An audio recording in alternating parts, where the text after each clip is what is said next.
Hello and welcome to Thought for November the 11th. Our readings are taken from Ezra chapter 7, Hosea chapter 8 and Acts chapter 27. And our thought is, they shall reap the whirlwind. Our 7th chapter yesterday in Hosea was an awesome prophecy the Almighty gave him of his judgments on Israel, because they do not consider that I remember all their evil, he said in verse 2.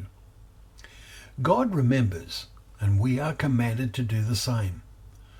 Paul challenged the Thessalonians, "Do you not remember that when I was still with you I told you these things?"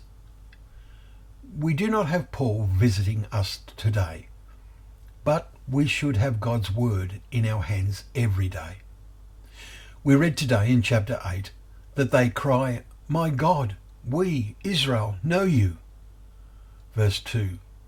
But what is it to know God? In the Bible sense, it is to have a fellowship with him. We read in chapter 5 Hosea's words, "For the spirit of whoredom is within them, and they know not the Lord." Verse 4. Sadly, we fear that can be said today of many who like to think that they are Christian. Let us make sure that this is not the case with us. Hosea conveys a blunt message from God and warning to them in today's 8th chapter and verse 7. For they sow the wind, and they shall reap the whirlwind. What they sow is talk, just words. It is not from their heart, because they have no genuine relationship with God. Israel is as a useless vessel, we read in verse 8. That is why they are about to reap the whirlwind. What is our world about to reap?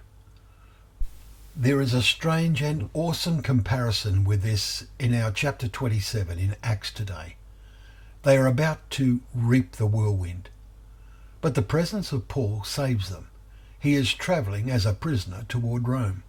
The vessel is caught in a whirlwind, an awesome storm that is so great that all hope of being saved was at last abandoned, we read in verse 20.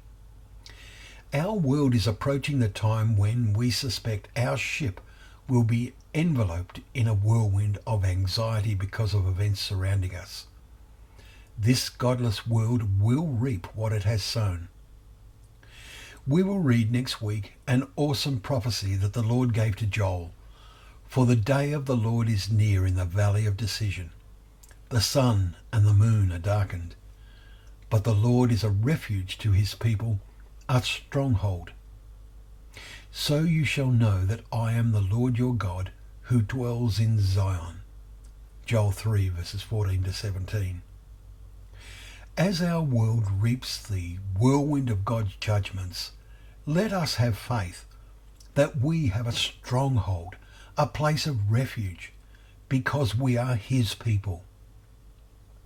It may even be the lot of some of us to be like Paul on the way to Rome, who, as we read today, was told, "Do not be afraid, Paul.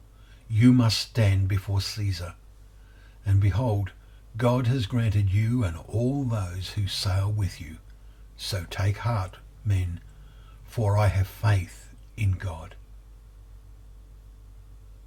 Thank you once again for joining us for Thought for the Day, where together we can open up the pages of God's Word, remembering that they are a lamp to our feet and a light to our path.